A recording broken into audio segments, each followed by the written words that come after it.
Bonjour, est-ce qu'on nous entend? Oui, ça a l'air bon. Ok, très bien. Oh, on vous voit plus là, c'est terrible. On va commencer presque pas en retard, c'est très bien. Par contre, je préviens, il va falloir qu'on soit ric-rac sur le temps de parole, notamment à la fin, parce que Roland Lehoucq va devoir partir même 2-3 minutes un petit peu avant la fin. En tout cas, bienvenue à toutes et à tous, bienvenue à cette table ronde pour les Utopiales autour de l'univers d'Avatar et plus particulièrement de la planète Pandora, qui est la planète où se déroule l'intégralité du récit.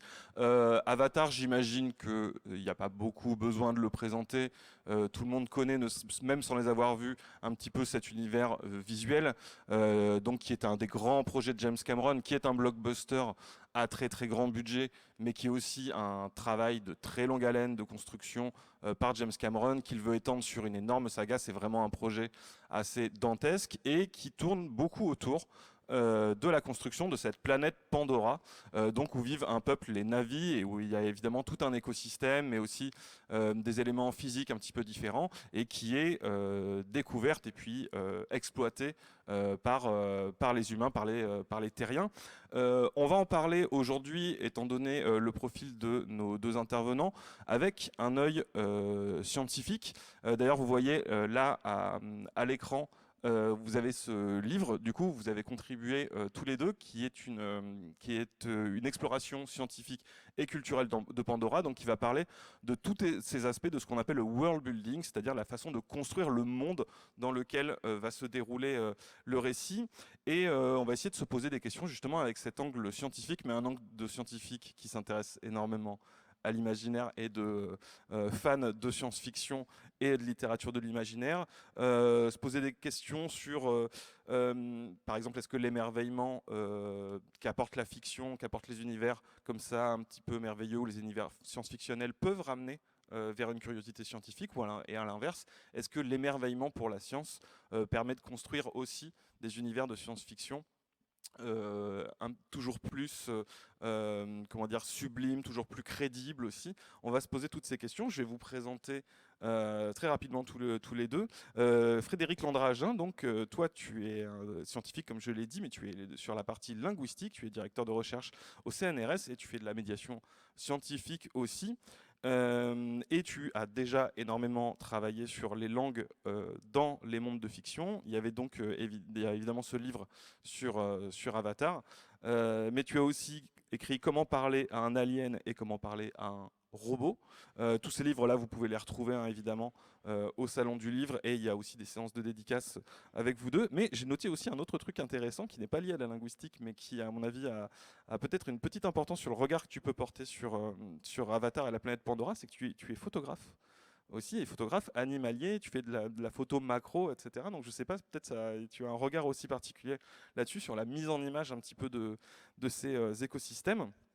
Et Roland Lehoucq, qui est aussi un habitué, qui est du coup plus sur l'aspect astrophysique. Donc on va avoir les sciences dites humaines et sciences non humaines, du coup, enfin, c'est le cas de le dire, Inhumaine, les sciences inhumaines humaines. même, carrément, et qui est aussi connu pour son travail de vulgarisation scientifique, évidemment, toujours appliqué aux univers SF, donc évidemment Avatar, mais aussi de manière générale aux aliens, à Star Wars, même aux super-héros, si on considère que c'est de la science-fiction.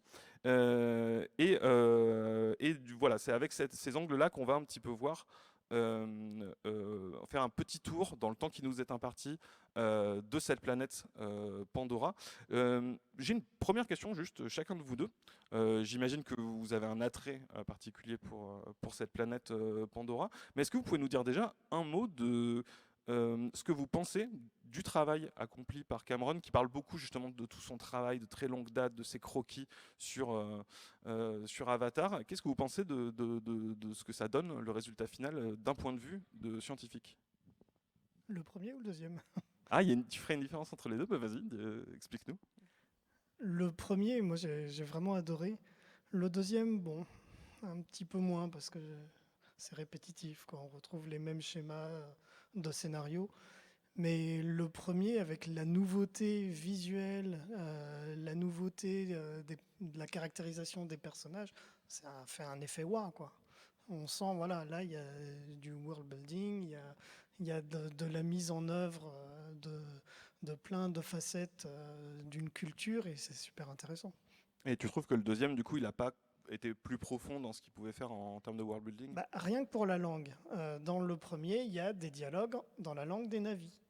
Dans le deuxième, bon bah, au début, il dit bon bah le Navi pour moi c'est devenu comme de l'anglais, donc en gros le film est en anglais et voilà. Donc disons que c'est un peu dommage quoi. Pour moi, hein, parce que évidemment pour suivre le film, c'est quand même plus facile quand c'est exprimé en anglais ou en français si on voit la VF qu'en Navi où on a un peu de mal. Ça pourrait être un film entièrement en avis, sous-titré en anglais. Voilà. Voilà, ça pourrait être ça aussi. Finalement, pour certains, l'anglais, c'est comme le Navi. Ouais, ceci dit, il y a eu des, je ne sais pas ce que tu en penses, juste je reste sur cet aspect linguistique, ça me fait penser qu'il y a des films qui sont faits dans des langues que le public ne connaît pas du tout, pas forcément des langues étrangères, mais je pense, bon, là, bon, c'est Mel Gibson évidemment, mais Apocalypto ou même La Passion du Christ sont des films qui sont respectivement, il me semble, en araméen et en yucatec, je crois, mais anciens, et que en fait personne ne parle, et tout le film est dialogué comme ça. Je ne sais pas si toi tu trouves que c'est une idée intéressante d'utiliser la langue comme ça. Oui, alors après, en tant que spectateur, j'aime bien aussi quand il n'y a pas trop de sous-titres. Donc ça dépend de la quantité de dialogue par rapport au reste de la narration. Et je crois savoir qu'en France, faire un film où aucun dialogue n'est en français, c'est chaud quand même, hein. Pour arriver à le financer, je crois que c'est pas évident. Et Roland, toi, ton regard sur Avatar Alors, comme Frédéric, c'est un monde très construit, c'est une évidence. Bon, il y a en plus des images qui portent cette vision du monde, cette représentation du monde qui sont spectaculaires. En tout cas, dans le premier, c'était évident. Dans le deuxième aussi, elles sont spectaculaires. Donc, on voit que c'est un monde très construit. Et alors là, moi, ça m'intéresse parce que si c'est un monde construit, c'est que quelqu'un y a réfléchi, éventuellement en faisant des erreurs d'une certaine façon, enfin en n'étant pas parfait, mais qui peut l'être. Et donc du coup, moi, ça m'incite à dire, puisque c'est construit, on va essayer de le déconstruire, de le démonter. Et ça, c'est un jeu. Alors j'ai dit un jeu parce que c'est comme ça que je le vois, mais j'ai réalisé aussi qu'un auteur de science-fiction s'appelle Al Clément. On peut classer Al Clément dans les petits maîtres de la science-fiction, c'est-à-dire quelqu'un qui a écrit des œuvres qui ont été relativement connues en son temps et maintenant passé un peu sous les radars, et qui a écrit son œuvre majeure, hein, si vous la connaissez, c'est Question de poids, enfin le nouveau titre Question de poids, Mission Gravité, Mission of Gravity en anglais, Mission Gravité dans le titre français premier. Et là, il invente, il construit un monde aussi très détaillé pour placer son histoire. Et il a écrit un article dans lequel il explique comment il a construit son monde. Parce qu'il a une formation scientifique, Al Clément, donc il explique voilà, tous les détails techniques. Je fais une analyse complète de son article. Donc il a écrit 30 000 sites, j'en ai écrit presque 100 000 sur l'analyse de son texte. Donc ça veut dire on peut raconter beaucoup de choses sur ce qu'il a dit dans ce monde. Et ce qui est intéressant, c'est qu'il propose justement de jouer à ce qu'il appelle the game, le jeu. C'est-à-dire que moi, j'ai mis beaucoup, l'auteur, Al Clément, j'ai mis beaucoup d'efforts pour construire ce monde. Et maintenant, le jeu, si vous l'acceptez, c'est d'essayer de comprendre où j'ai fait des erreurs. J'en ai sans doute fait parce que je suis imparfait en sciences, parce que les sciences vont évoluer, et de toute façon, je sais que je vais le perdre, parce que vous avez un avantage, lecteur, lectrice, c'est que vous avez le temps, tout le temps que vous voulez pour étudier ce monde que j'ai construit, sans parler que vous pouviez l'étudier beaucoup plus tard, avec des avancées de sciences qui montreront que ce que j'ai dit est faux, en tout cas non pertinent, moins pertinent, mais il propose de jouer à ce jeu. Et donc c'est ça qui est intéressant, c'est qu'à distance, et sans que Cameron ou Al Clément ou d'autres le sachent finalement, on peut jouer à ce jeu, et pas pour être désagréable, genre Cameron, quel guignol en sciences, ou au contraire, Cameron, quel génie en sciences. C'est pas lui qui est un génie, il avait envie de montrer des choses, il y a des gens qui ont travaillé pour lui, et il y a des gens qui ont bien, et lui sans doute aussi, qui ont bien travaillé. C'est ça qui est intéressant, c'est pour moi de prendre ce monde. Avatar, du coup, n'est plus un film, c'est un documentaire. C'est un peu le parti pris du bouquin, c'est un documentaire. Voilà, et avec ça, essayons de tirer le plus d'informations possible de ce monde qui se joue devant nous, en ayant l'hypothèse que l'on sait fausse initiale. Ce monde est réel et c'est un documentaire que je regarde. Et là, le point de vue est intéressant parce qu'ensuite, on a, avec les outils de la science, que l'on sait de la science, que l'on sait d'ici et maintenant, et on fait l'hypothèse que ça fonctionnera aussi là-bas, ailleurs. Donc c'est une hypothèse que fait la physique, hein, que les lois de la physique sont universelles, ici et sur Terre, ici et maintenant, mais en toute partie de l'univers et à tout temps. Eh bien, avec cette hypothèse supplémentaire que fait la physique, et singulièrement l'astrophysique, eh bien, on essaie de tirer les vers du nez du film, mais pas pour être désagréable, juste pour comprendre le monde qui est derrière celui. Et puis parfois, on va tomber sur des bêtises ou des choses qui ne sont pas parfaitement raccord, mais c'est pas grave, c'est pas le but initial.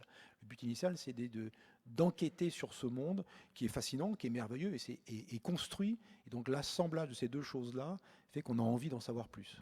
Alors j'ai une petite question qui fâche sur ce sujet, enfin pas vraiment qui fâche, mais on pourrait se poser la question, en réalité, quel est l'intérêt pour créer un univers justement d'imaginaire, d'essayer d'être crédible scientifiquement, ou justement de pas de faire de bêtises entre guillemets scientifiques. On pourrait se dire, de manière caricaturale, je dirais presque, qu'est-ce qu'on s'en fout finalement qu'il n'y ait pas de son dans l'espace, d'un point de vue narratif. Et est-ce que c'est pour vous, quel intérêt ça apporte d'être un... On s'en fout. On s'en fout. Ah oui, moi quand je le regarde, j'en ai rien à foutre. Ça, si, j'ai toujours une partie de mon cerveau qui tourne en me disant ah, cette scène elle est intéressante, il faudra que je le revoie en détail. Et quand je me suis dit beaucoup de fois ça pendant le visionnage, alors du coup je le revois après, mais au lieu de regarder le film, alors maintenant Cameron c'est de 3 heures, donc bon, je le regarde en 10 ou 12 heures et je regarde en m'arrêtant, en faisant des arrêts sur image, sur plein de séquences pour regarder plein de choses.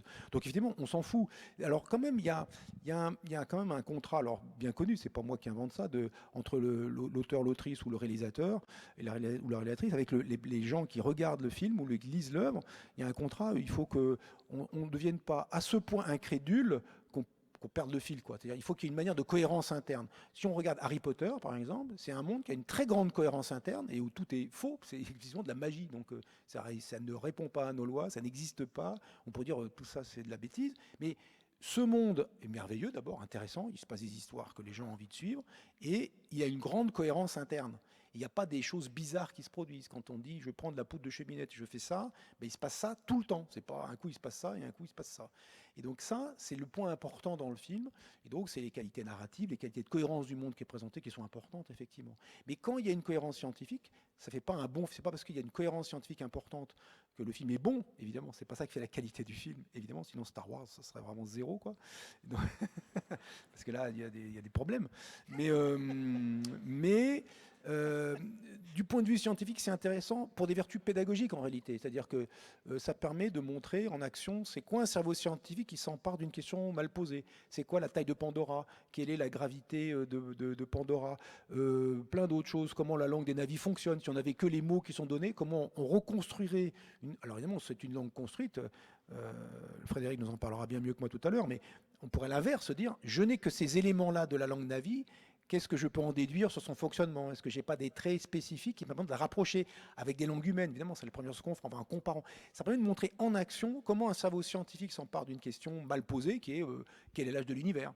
Et puis débrouillez-vous. Alors maintenant, on regarde Wikipédia, mais il y a un siècle, on n'avait pas les outils techniques, on n'avait pas les théories, on n'avait pas les observations, et on pouvait se poser la question et répondre un peu ce qu'on voulait. Et puis au fil de l'eau, les questions, l'affinage de la pratique a fait qu'on a répondu de mieux en mieux à cette question. C'est la même chose pour ces films-là. On peut essayer d'y répondre et de montrer en action comment un cerveau scientifique essaie de répondre à des questions qui se posent, légitimes. Je ne sais pas, moi, la taille des navis, c'est dit dans le film, donc ça c'est facile, il suffit de bien écouter. Mais la taille de Pandora, c'est pas dit dans le film. Je veux savoir quelle taille elle fait. Alors, cette planète, je reprends ton mot, je vais faire le casse-bonbon des aires, c'est pas une planète puisqu'elle est en orbite autour de Polyphème, donc c'est un satellite de Polyphème qui est une planète. Et donc on parle de la planète Pandora, évidemment, parce qu'on pense à notre Terre, mais en fait c'est un satellite. Alors si on veut être tranquille, on va dire le monde Pandora, on peut dire le monde Pandora. Est-ce que dans le film ils font l'erreur? Je crois que dans le film en français ils font l'erreur, ouais. En anglais, j'ai pas vérifié, mais dans le français, ils font l'erreur. Effectivement.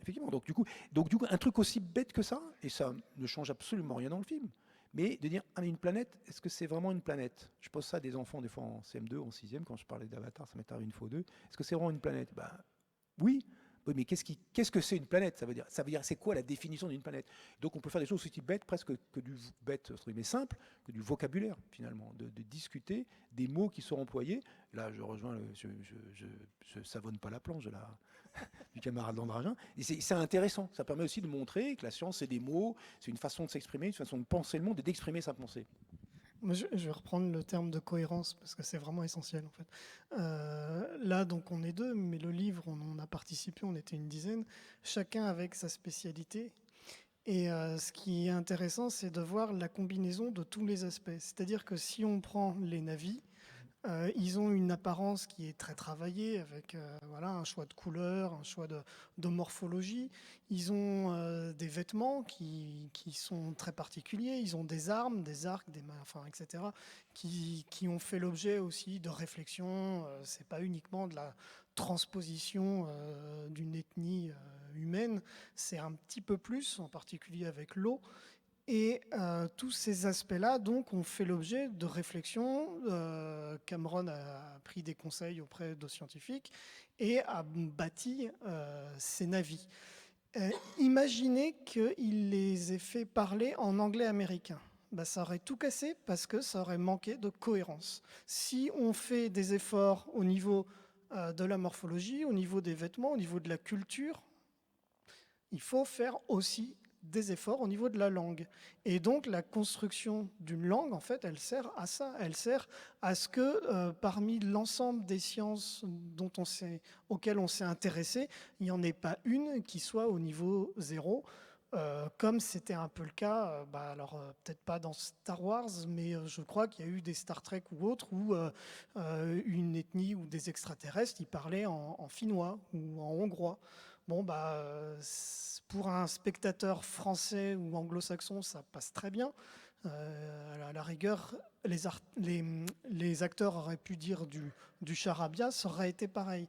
Mais quand on regarde en 12 heures un film de 3 heures, là, on se rend compte qu'il y a des choses qui ne vont pas et que ça manque de cohérence, parce que si dans le film, il y a 2 scènes où un personnage dit bonjour et qui dit 2 choses différentes, c'est pas cohérent. S'il y a une langue qui a été imaginée, alors peut-être pas de A à Z, mais en tout cas dans un certain... Voilà, avec une certaine dose de crédibilité et un certain volume de mots, on sait que les 2 fois, ce sera exactement le même mot qui sera dit, et donc c'est cohérent. Cette cohérence, on peut l'avoir aussi même dans des détails insignifiants, parce que quand on regarde le film se dérouler, Avatar mais d'autres films, il y a des trucs qui sont visibles tout de suite sur l'écran. On dit ça c'est évident, c'est la scène qui est en train de se jouer. Et des fois il y a des détails qui ont l'air insignifiants parce qu'ils sont dans les coins, où ils passent vite. Et quand on le regarde lentement, en faisant des arrêts sur image ou en revoyant 50 fois la même scène, on réalise qu'il y a une petite chose dans un coin qui, à la vitesse naturelle du film à laquelle on regarde dans une salle, ça arrive et le truc, ça passe, on n'a même pas vu que c'était là, et il est là le truc, et il est cohérent avec l'ensemble. Alors un exemple, dans Avatar, j'en ai pas qui me pop à l'esprit, mais dans le cas de Seul sur Mars, par exemple, il y a des scènes qui passent très vite, et accrochées sur le mur, épinglées sur le mur de là où évoluent les personnages, il y a des cartes géologiques de Mars, authentiques. Pas une carte random, ou un truc, ou un dessin à la con. Non, non, c'est une carte géologique authentique de Mars. Et donc, ça passe très vite. C'est un détail, c'est en arrière-plan, même en arrière de l'arrière-plan. Et quand on fait l'arrêt sur image et qu'on regarde ce dessin-là, on peut regarder tous les petits détails, on dit « Oh, mais c'est dingue !» Et donc, ils ont quand même, quand ils font des décors, ils réfléchissent, quoi, ils chiadent un peu les choses. Et c'est cette qualité-là que je trouve intéressante, c'est-à-dire de regarder mieux. Et le film, on le regarde mieux parce que c'est un film qui nous a plu, parce qu'on l'a trouvé riche avec plein d'éléments de ficelles à tirer, donc on a envie de rentrer dedans. Et quand on regarde dans plein de détails, on se rend compte de 2 choses supplémentaires. C'est un peu une autre façon de ce que font les gens qui adorent regarder les films pour regarder tous les faux raccords, par exemple, qui cherchent les faux raccords. Le gars, il rentre avec une cravate bleue, il ressort avec une cravate rouge de la voiture qui était dans la même scène. Donc là, on se dit, il y a eu un problème, et ça les fait marrer, c'est pour titiller le film. Mais voilà, c'est la même idée, c'est de ne pas être juste statique devant les images qui défilent, mais d'avoir un dynamisme de compréhension. Alors nous, on arrive par la science, mais on peut imaginer, j'imagine, 1000 autres façons d'interagir avec le film de façon dynamique, en se posant sur le jet des acteurs, sur les décors, sur la musique, enfin toutes les choses qu'on peut imaginer au cinéma. Mais voilà, ça rajoute une couche supplémentaire au film, une profondeur supplémentaire qu'on peut travailler comme ça.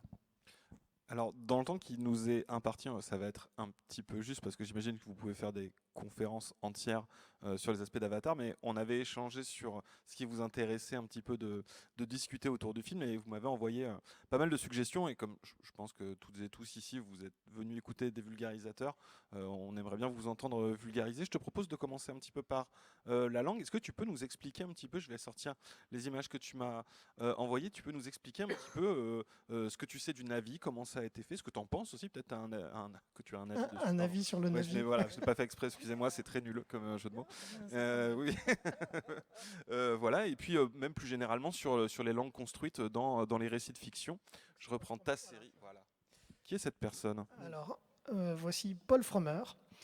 Donc, c'est le conseiller linguiste du film.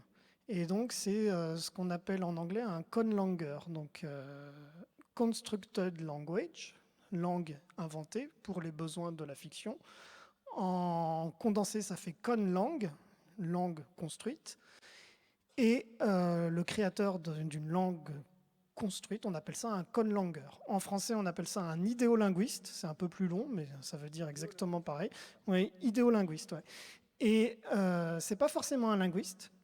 Il se trouve que Paul Frommer est un linguiste, c'est même un professeur à l'université, si je ne me trompe pas. Donc Cameron a fait appel à un universitaire.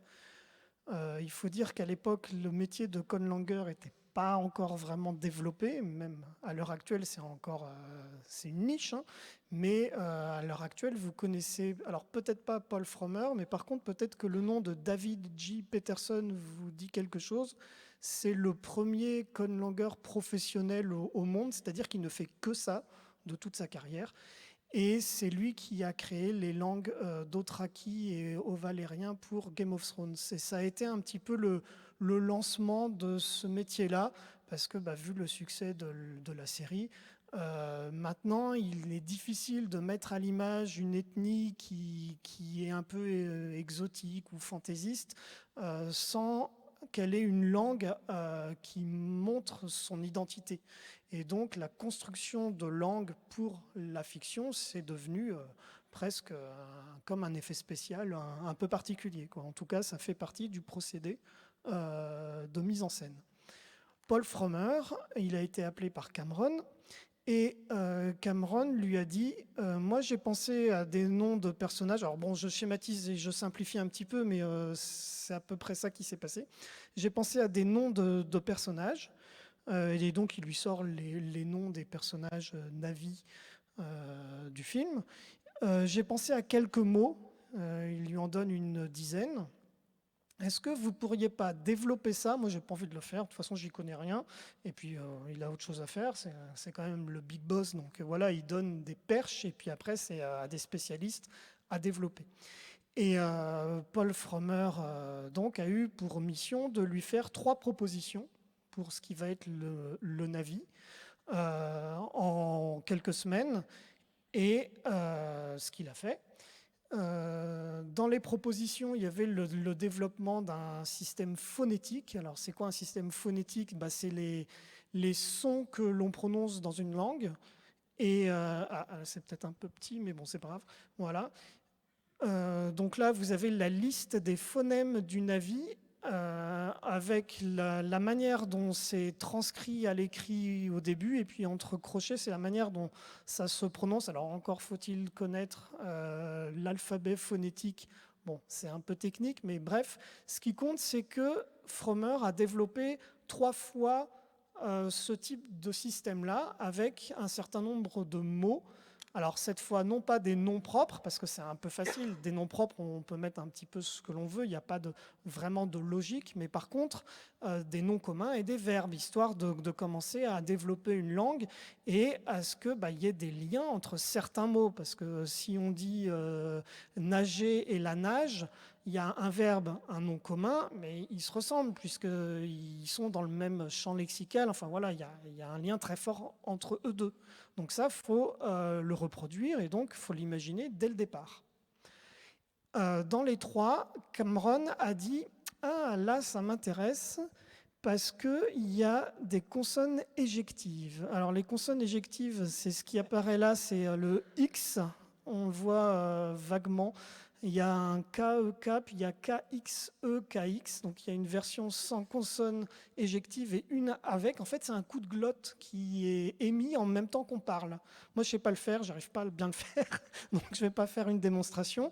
J'allais demander. Par contre, les acteurs, ils ont dû le travailler parce qu'ils le prononcent réellement. C'est pas une IA qui synthétise. C'est pas un doublage. Hein. Ce sont les acteurs qui les prononcent. Ça, j'y reviendrai aussi parce que du coup, dans le film, là, c'est Paul Frommer qui a fait toutes les facettes, mais il arrive, et c'était le cas dans Game of Thrones, qu'il y ait non seulement le créateur de la langue, mais qu'après, il y ait un ou plusieurs phonéticiens qui fassent partie du tournage, donc qui se déplacent sur la Terre entière en fonction des lieux où sont filmées les scènes, et dont l'unique but, c'est de faire répéter aux acteurs la bonne façon de prononcer la langue imaginaire. Bref, Cameron a donc fait son choix parmi 3 possibilités. Et Frommer a dit, OK, consonne éjective, donc c'est une particularité. Alors ceux qui ont à peu près le même âge que moi ou plus vieux ont peut-être vu un film qui s'appelait Les dieux sont tombés sur la tête, où on a une ethnie africaine qui parle avec des clics, une langue à clics. Ben voilà, c'est un peu similaire à ça, c'est-à-dire nous, c'est un phénomène auquel on n'est absolument pas habitué, mais qui existe dans d'autres parties du monde. Et il se trouve que les consonnes éjectives, on en trouve chez certaines peuplades dans le Pacifique ou ailleurs. Enfin, ça correspondait peut-être bien ou vaguement aux objectifs de Cameron, c'est-à-dire un décalage spatio-temporel. Enfin voilà, la langue contribue à ce décalage. La langue, de même qu'elle contribue au world building, elle contribue aussi au sense of wonder, enfin à tous les aspects qui font la science-fiction. Et donc, Paul Frommer ensuite a dit « Ok, je retiens les consonnes éjectives, ça va être coton, mais on va le faire. » Et du coup, il a développé 2 choses. Un lexique et une grammaire. Donc pour le français, vous connaissez le petit Larousse, le petit Robert, ça c'est pour l'explication du lexique. Donc on fait la même chose pour une langue imaginaire, on construit un dictionnaire en fait. Donc là en l'occurrence de l'anglais au Navi, du Navi à l'anglais. Alors j'ai une image d'un livre pour enfants, puisqu'après tout, une langue qui existe vraiment, oui. Il y en a d'autres, mais celui-là, il est pour enfants, et d'ailleurs c'est un dessin d'un avis enfant qui apparaît. Et donc celui-là doit ne contenir que 200 ou 300 mots, alors qu'il existe un dictionnaire en avis où il y a plus de 2000 mots. Ça, c'est un premier point. Un deuxième point, c'est la grammaire. Pardon, je me permets, parce que je suis très curieux de linguistique. Ouais. On ne se rend pas forcément compte si c'est beaucoup, 2000 mots, sur oui, alors, une langue construite. On dit que pour tenir une conversation sans trop galérer, il faut au moins 1000 à 2000 mots. C'est le minimum. Nous, le français, c'est le nombre de mots. On ne peut pas dire que c'est le nombre d'entrées d'un dictionnaire, parce que dans le dictionnaire, il y a tous les noms des plantes, enfin des types d'espèces animales et végétales qui font que ça augmente énormément. Mais on a quand même un vocabulaire de largement plus de 10 000 mots, quoi. Un dictionnaire, c'est 100 000 entrées, 110 000, 160 000, enfin voilà, c'est cet ordre de grandeur-là, que ce soit en français ou en anglais. En avis, évidemment, ça n'a jamais été fait, parce que c'est un boulot qui est monstrueux et qui ne sert à rien, en fait. Le but, c'est d'avoir le nombre de mots suffisant pour réaliser les dialogues prévus dans le script, c'est tout. Il n'y a pas besoin de plus. Après, ce sont les fans qui augmentent ça. Bref, mais ça, c'est encore une autre histoire. Et d'ailleurs, ce sont des fans qui ont fait ce livre-là. C'est ni Cameron, ni Paul Frommer. Paul Frommer a fait un document qui est resté en interne. Après, il y a d'autres... Ah bon, il se trouve qu'il alimente un site web depuis la parution du film, donc on sent que c'est quand même son bébé, le Navi. Donc il le met en avant régulièrement et encore à l'heure actuelle. Mais c'est pas lui qui va écrire un dictionnaire avec 5000 ou 6000 entrées. Et alors le deuxième élément, c'est une grammaire. Et une grammaire, c'est quoi ? C'est ce qui nous explique comment on construit une phrase à partir des mots du dictionnaire. Donc on met les mots à la suite, l'un à la suite des autres, dans un certain ordre. Donc l'ordre des mots est un aspect de la grammaire. Un autre aspect de la grammaire, c'est que les mots ont une fonction. Donc je parlais du verbe et du nom commun. En général, dans une phrase, il y a un verbe et puis il y a un sujet, des compléments. Donc ça, c'est ce qui s'appelle de la syntaxe et ça fait partie de la grammaire. Et un troisième point, et en français on le sait bien puisqu'on a des livres exprès pour apprendre ça, le verbe se conjugue avec la personne, le temps, et donc on a pour un même mot, un même verbe, pour nager, on a des dizaines de façons de l'écrire en fonction du contexte, donc c'est-à-dire de la phrase dans laquelle on emploie ce verbe-là. Il nageait, bon, bah, c'est au passé, c'est la troisième personne du singulier, donc on va avoir un suffixe, une terminaison qui reflète cet aspect-là. Et ça, c'est ce qui s'appelle la morphologie. Donc morphologie plus syntaxe plus ordre des mots, en gros, c'est la grammaire. Et donc le but du conlanger va être d'élaborer la grammaire de la langue qu'il construit. Et donc il existe, mais alors, là aussi je crois que c'est en document interne, une grammaire du Navi. Alors elle ne fait pas 500 pages comme la grammaire du français ou autre, elle est beaucoup plus simple, mais dedans, il y a quand même des phénomènes de langue très intéressants au niveau des préfixes, des suffixes. Alors, il se trouve qu'il y a même des infixes. Donc, un infixe, c'est quelque chose qui va à l'intérieur du mot, c'est-à-dire qu'on ne change pas seulement le début ou la fin du mot, on peut couper le mot en deux, mettre un truc au milieu et raccrocher. Donc ça, en français, nous, on n'est pas habitué du tout. Mais il y a des langues humaines où ça existe. Et donc voilà, c'est une manière de faire un espèce de puzzle par rapport à ce qui existe à droite ou à gauche, et aussi en fonction, de l'imagination du conlanger, donc de Paul Frommer en l'occurrence, en fonction des indications de Cameron, parce que Cameron a l'air quand même de surveiller un petit peu ce qui a été fait. Si j'ai bien compris, il aime bien avoir un petit peu la vue sur tout ce qui se passe au moment de l'élaboration des éléments de son film. Tu m'avais mis cette image aussi, un petit peu, Oui, qui alors vient là, du ouais. 2, du coup, c'est un autre groupe de navis, parce qu'il y a différents, je ne sais plus si ils appellent ça des clans ou des nations chez les navis, si tu peux nous expliquer. Ouais, donc ça c'est un personnage de La Voix de l'eau, hein, donc de Avatar 2, que vous connaissez si vous avez vu le film. Avatar 2 a introduit de nouveaux aspects, ça je peux y revenir aussi, mais là ce qui est important, c'est que le Navi n'a pas changé. Le Navi, c'est toujours la même langue. En plus, il se trouve que dans le film, elle n'est pas parlée, donc il n'y a pas besoin de rajouter une multitude de mots. Mais par contre, il arrive que, en créant un volet numéro 2, numéro 3, on va le voir avec le numéro 3, si ça se trouve, il y aura de nouveaux mots. On a besoin de trouver des dénominations pour les nouveaux objets. Dans Avatar 1, il n'y avait pas d'équipement de plongée ou d'armes pour attaquer. Alors, je ne sais plus comment ils s'appellent, les animaux sous l'eau. Donc forcément, comme il y a ce type d'arme qui est introduit, il faut introduire aussi un terme pour les désigner, ou même si le terme n'est pas prononcé, qu'au moins on le sache et que ça a une certaine logique par rapport aux autres termes qui désignent des armes. Et donc, cette planche-là, c'est un extrait de l'encyclopédie illustrée du Navi, je crois, ou d'Avatar, qui est paru aussi. Alors, c'est un livre à destination du fandom, hein, très clairement, où on décortique des planches et où il y a les dénominations de tous les éléments. Donc là, vous voyez, il y a les dénominations pour les éléments du visage, la coiffure, les armes, etc. Le bracelet même, enfin voilà, ou autre chose. Donc c'est le principe. Quel est le message par rapport à ce schéma-là? C'est que au bout d'un moment, il n'y a plus qu'un des deux éléments dont j'ai parlé qui évolue.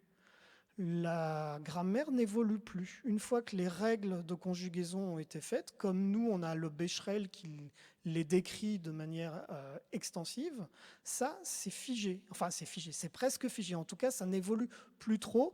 Et une fois qu'on a appris ça, on est capable de dire des phrases avec n'importe quel type de mots sans faire d'erreur. Par contre, comme il y a des nouveaux objets, il faut des nouveaux mots, donc le lexique, lui, il évolue toujours. C'est un processus qui s'arrête jamais. Et pour un Avatar 2, donc, la grammaire n'a pas évolué, mais le lexique, lui, a évolué.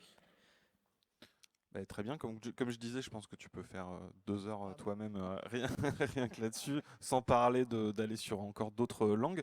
J'aimerais bien qu'on passe du coup, alors plutôt Roland, sur ce que tu m'avais suggéré sur les aspects plus astrophysiques, mais pas que, hein, aussi les écosystèmes. Alors je crois que c'était avant justement.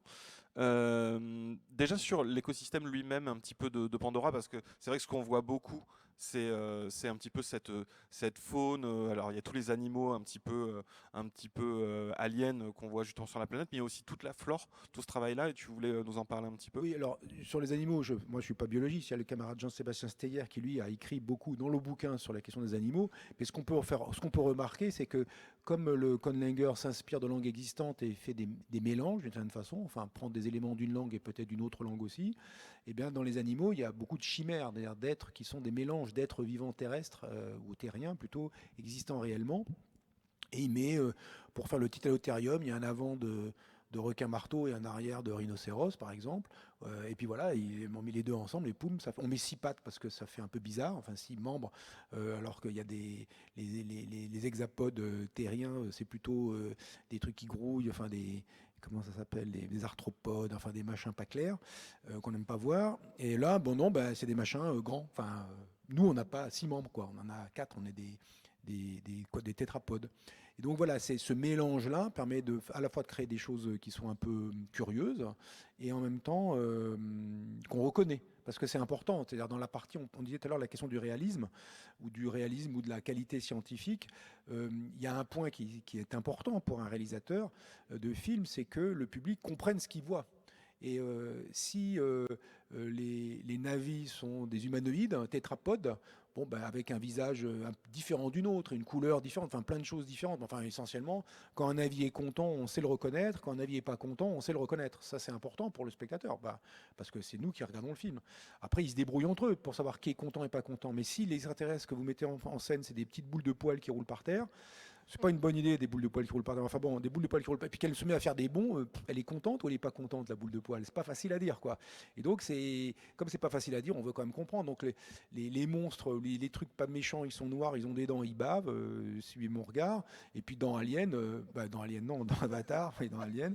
Et dans Avatar, ils bavent pas, mais enfin, les espèces de, je sais plus comment ils s'appellent, de bestioles à 6 pattes qui sont tout noirs avec des grosses dents, qui ont l'air un peu atrabilaires et qui sont comme des panthères, enfin à 6 pattes, on comprend que cela, faut pas leur casser la tête, quoi. Voilà, donc ça permet de comprendre ce qui se passe assez naturellement. Donc ça, c'est important. C'est-à-dire que le monde, il peut être exotique. C'est-à-dire qu'il y a des plantes que représente Cameron qui sur Terre existent vraiment, mais c'est pas des plantes, c'est des vers marins. Des vers marins. Les plantes, là, quand on touche, elles se rembobinent. Ces plantes qu'on voit dans la forêt du premier film, je ne sais pas si vous vous rappelez de ces plantes, ça s'appelle je ne sais plus comment. Ces plantes-là, à toute petite échelle, ils font 10 cm, 8 cm de haut. C'est des vers marins. Et quand on les touche, ils se rembobinent, ils rentrent dans leur planque. Et donc, il y a ils transposent des choses de mer à terre, de terre à mer. Enfin voilà, ils bricolent tout ça, il fait un mélange pour que ça ait l'air à la fois exotique pour nous, et en même temps, c'est des êtres sur Terre qui existent, donc on peut les représenter, on peut les dessiner, on peut leur donner une couleur, on peut travailler un peu leur aspect pour que ça fasse vrai d'une certaine façon. Et justement, Cameron, on sait qu'il est passionné de Oui. fonds marins. Alors, il y a l'Amazonie, mais et justement, est-ce qu'il n'y a pas un peu un côté? Moi, l'impression que j'ai en tant que néophyte en voyant Pandora, et je sais pas si c'est une bonne ou une mauvaise chose, j'ai l'impression qu'il a pris de la flore qui est sous-marine normalement. Juste là, elle n'est pas sous l'eau. Ouais, et du coup, il a fait beaucoup. c'est un peu étrange. Il a fait beaucoup ça. Il a aussi pris des êtres marins. Quand il prend le titanotherium avec un avant de requin marteau, c'est un être herbivore de surface. Donc voilà, il mélange. Alors les baleines, enfin je sais plus comment ils s'appellent non plus, mais les espèces de baleines qu'on voit dans le deuxième, ça évoque les baleines. Mais donc là, ça paraît assez transparent.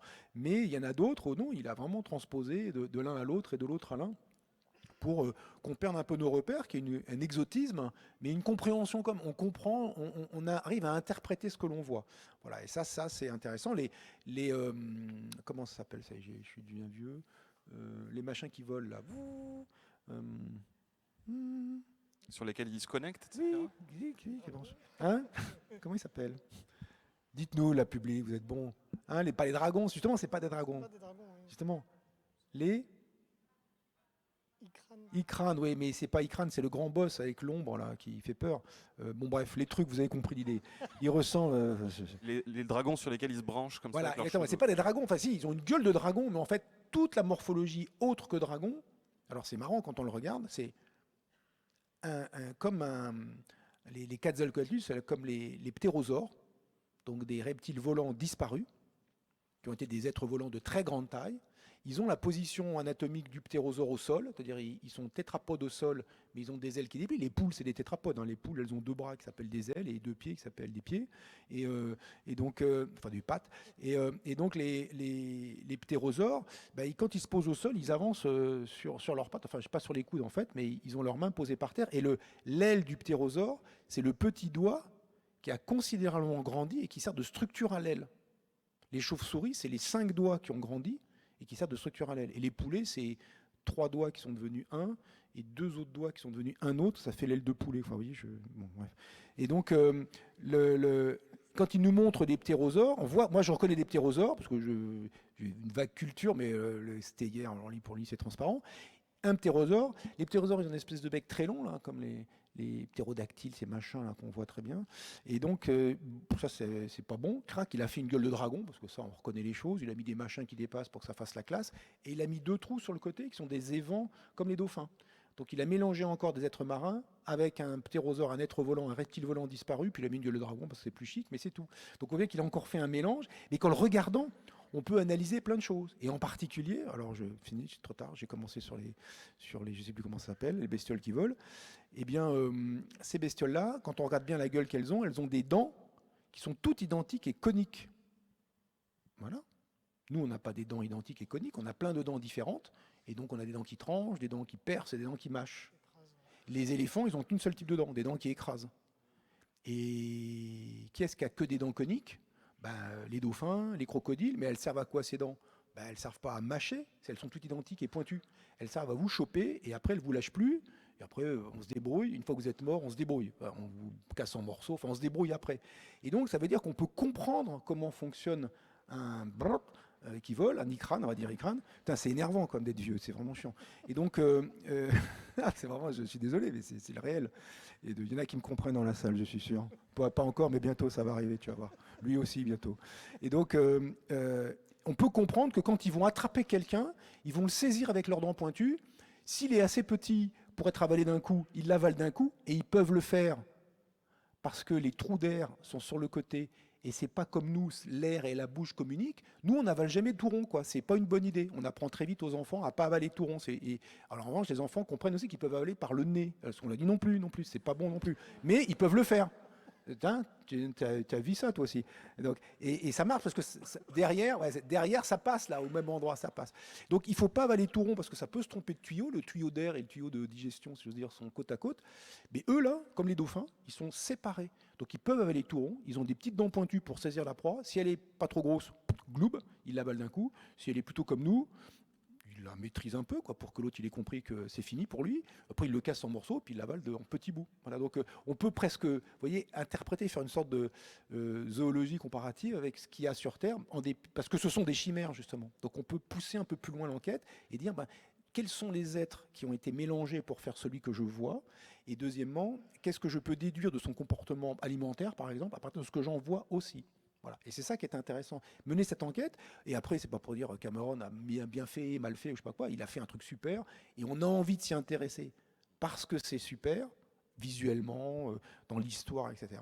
Et après, derrière, on travaille, on essaie de jouer avec ça pour se cultiver, s'amuser, et utiliser ces connaissances sur un monde nouveau, un monde différent. Là, vous parlez beaucoup justement de prendre des éléments qu'on connaît sur Terre et de les utiliser différemment, ou en tout cas qui nous permettent de faire des déductions parce qu'on se dit ça doit fonctionner un petit peu pareil sur cette autre planète, les lois sont universelles, lois physiques sont universelles, mais dans Avatar, il y a un élément qui a l'air, en tout cas, genre, nous on a l'impression que ça défie les lois de la physique telles qu'on les connaît, puisque c'est littéralement un matériau qui flotte et qui est au centre un petit peu du récit, enfin, et des environnements. J'ai un environnement... Exactement, dans le premier opus, je crois que j'en avais c'est au cœur, c'est précisément pour ça que les terriens, les voilà, humains, au fond, on voit il y a tous ces environnements qui flottent comme ça, voilà, de montagnes volantes. Et donc le nocténium, là, l'élément qu'on voyait flotter au-dessus d'un support, si on peut revenir sur cette image, la main, parce que ça permettra de la discuter un petit peu. Voilà, il y a ce minerai, cet objet qui flotte sans support apparent au-dessus du truc. Il y a un support, mais il ne le touche pas.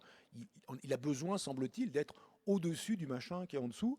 Eh bien ça ressemble étonnamment, et c'est discuté pareil dans le bouquin par Marion Cuny, qui connaît très bien la physique des matériaux, ça ressemble étonnamment à un supraconducteur à haute température. C'est-à-dire que là, cette fois-ci, ce qui est en dessous, c'est pas juste un support, un bloc posé, c'est un bloc qui doit contenir à l'intérieur des aimants ou quelque chose qui produit un champ magnétique, et que l'objet qui est au-dessus est un supraconducteur qui va léviter dans le champ magnétique produit par les aimants qui est en dessous, alors que d'habitude, ce qu'on fait, ceux qui étaient là l'année dernière et qui ont vu ma petite manip avec l'azote, c'est exactement l'inverse, parce que d'habitude, nous, les supraconducteurs que nous utilisons sur Terre, d'abord, on ne l'utilise pas massivement, ils sont si compliqués à fabriquer et si rares qu'on les réserve à des applications assez spécifiques, parce qu'ils sont aussi très coûteux, mais c'est plutôt l'inverse, c'est aussi le supraconducteur qui est dans le bain d'azote liquide, pour le refroidir à la température qui le rend supraconducteur, alors que là, il est supraconducteur, semble-t-il, à température ambiante, et on fait flotter l'aimant dessus, mais la configuration inverse serait possible si on arrivait à tenir l'azote tout seul en l'air. Bon,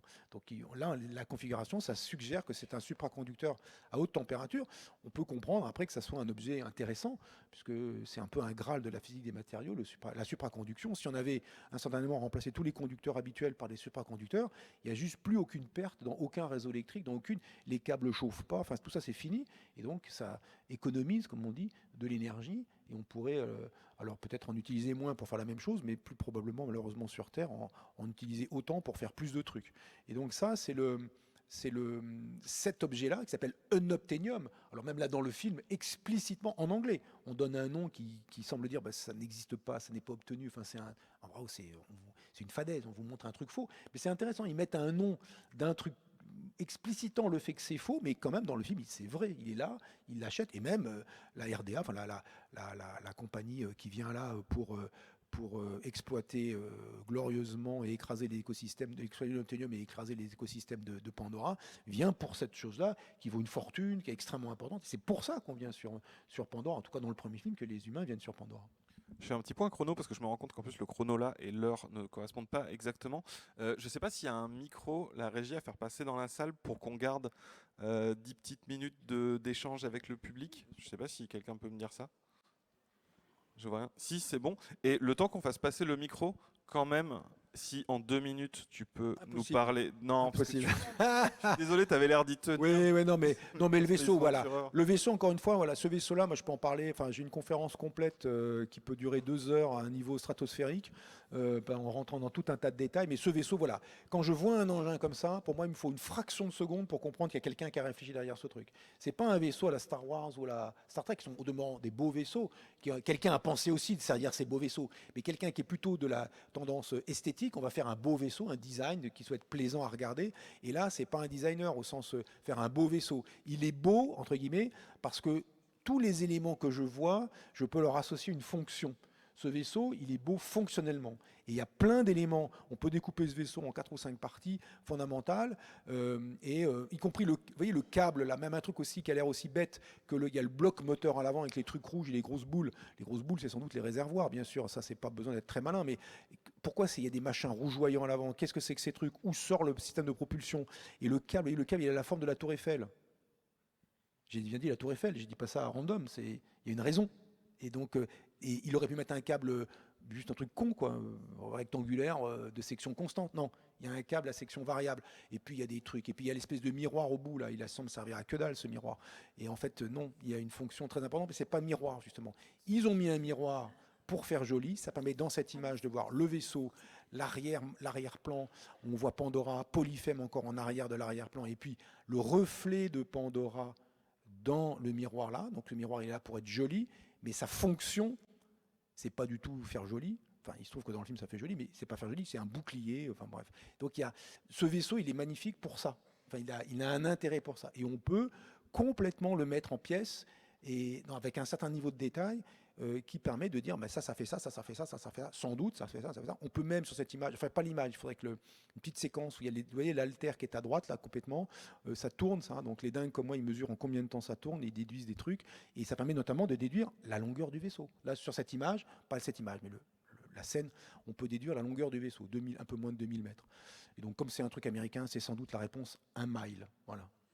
Vous voyez qu'on peut faire de la pédagogie, de la psychologie de l'énoncé. C'est-à-dire que comme je trouve un truc qui est de l'ordre de 2000 mètres, mais que c'est des Américains qui ont fait ça, et que mile, c'est toujours un peu emblématique, bah, je pense que le vaisseau fait 1 mile de long, voilà, par déduction successive.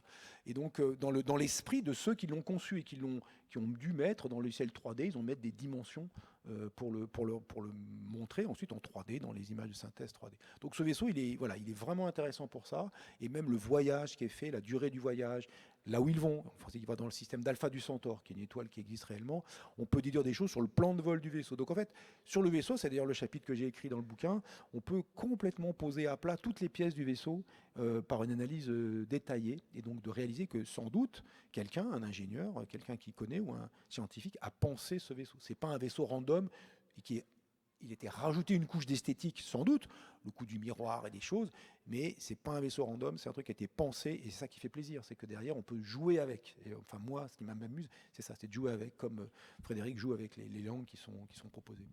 On va prendre quelques questions, surtout si tu dois y aller un petit peu plus tôt. Je sais pas où c'en est. Oui. Il y a plein de mains qui se lèvent. Ah, je vois par ici quelqu'un. Bonjour, merci pour la table ronde, c'est vraiment toujours un plaisir d'écouter des passionnés comme ça. J'avais une question, là on a beaucoup parlé d'Avatar parce que c'était le sujet. Est-ce qu'il y a d'autres productions de science-fiction grand public récemment qui ont fait résonner chez vous ce même niveau de « Oh il y a ça, ça c'est intéressant, ça c'est bien ». Voilà, est-ce qu'il y a d'autres œuvres de SF mémorables un peu au même titre ? Moi, je l'ai vu dans Dune de Villeneuve, où il y a plusieurs langues, et elles ne sont pas forcément mises en avant. Il y a une langue des signes entre Jessica et Paul, il y a la langue des Sardaukar, il y a un vrai travail. Donc oui, de plus en plus, on le voit.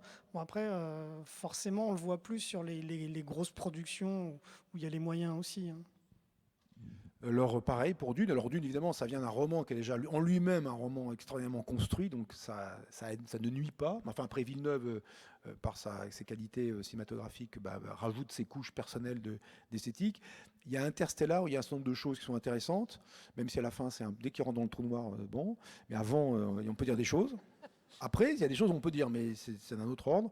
Et puis, je pense aussi, alors, vous avez dit récent, donc, mais je le dis quand même parce que c'est pas mal fait. C'est 2001, l'Odyssée de l'espace. Il y a quand même des choses très très bien faites dans cette affaire. Bon, ça reste quand même un film Là, emblématique. Là, je suis vieux. Là, c'est la preuve que je suis vieux. C'est la preuve que je suis vieux, si vous en doutiez. Et puis, comment il s'appelle je l'ai dit alors, Seul sur Mars. Voilà. Seul sur Mars aussi, il y a pas mal de choses intéressantes, même s'il y a des choses qui sont discutables.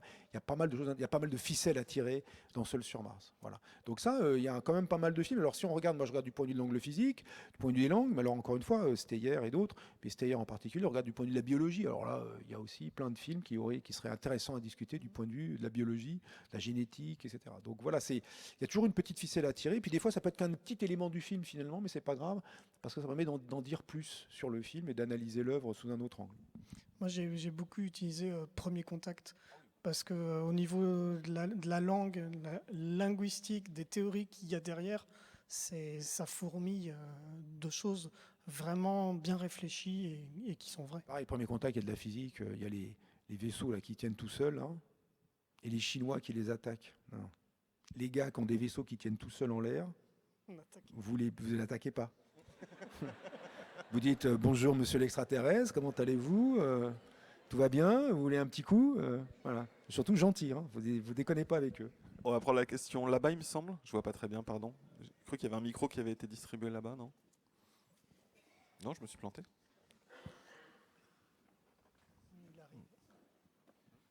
Il arrive. Bonjour. Bonjour. Moi, j'avais une question sur le temps qu'il fallait pour créer un univers aussi complexe.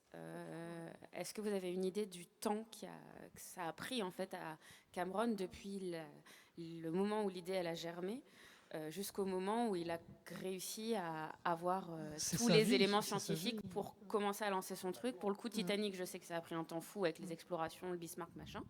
Mais là, avec tout ce que vous dites, combien, enfin, c'est en années, c'est en dizaines d'années, c'est en combien de temps? Oui, parce que c'est par étapes. Il a fait le croquis du premier Avatar, il était adolescent, donc c'est une idée de sa vie entière en fait. Mais la création vraiment en production ou en pré-production de tous les éléments dont on a parlé, c'est quand même, faut pas que ça dure 10 ans, sinon les financiers ils vont s'impatienter, quoi. Donc la création de la langue, je ne sais pas le temps exact, mais il faut savoir que la création d'une langue telle que le Navi, c'est à peu près 6 mois de boulot pour une personne, pour donc Paul Frommer. Donc lui, il a passé à peu près ce temps-là, mais c'est un temps pendant lequel plein de choses se font en parallèle. Il est 58, Roland. Moi, je vais bouger. Je Ouais. m'excuse. Il faut que téléporter. après je dois être sur la terre au carré là, donc c'est pour éviter qu'ils soient en PLS. Mais vous avez les camarades Landragin. Oui. Les quelques On peut minutes prendre qui restent, une il va dernière les question combler pour toi. easy pour lui. Merci à vous. Merci de votre présence beaucoup, encore. Roland. Tes dédicaces, c'est quand? Parce que c'est pas juste après. Je crois que j'ai une dédicace à 18h15. D'abord, la première dédicace qu'à suivre, c'est directement Frédéric. Et moi, je crois que c'est 18h15, un truc comme ça. Ok. Oui, je crois que c'est ça. À vérifier.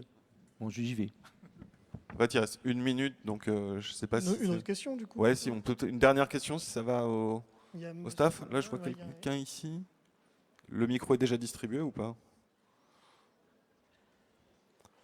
Je vois quelqu'un qui lève la main là. Oui, il y a le micro qui arrive, il est en train Ok. de faire un tour là. Voilà. Oui, bonjour, merci. Une grande question, effectivement, c'est pour faire un peu rebond à la personne d'avant. Est-ce qu'il faut que le réalisateur soit sensible à la science pour sortir un film, on va dire, scientifiquement cohérent? C'est le cas de Cameron. Ça, c'est clairement le cas. C'est dit par tous ses collaborateurs, c'est dit par tout le monde. Il a même une espèce de devise pour ça, c'est il faut que toutes les images reposent sur des caractères scientifiques valides. Donc ça, oui. Là, c'est clairement oui. Donc c'est ce qui amène la cohérence du film. Bah, alors, la cohérence, elle n'est pas forcément garantie parce qu'il n'est pas à l'abri d'avoir oublié un truc. Alors moi, bon, le vaisseau, je ne sais pas, mais si ça se trouve, il y a un point qui fait tâche, quoi, qu'un spécialiste comme mon voisin qui est plus là aurait vu directement, mais que moi, j'aurais pas vu.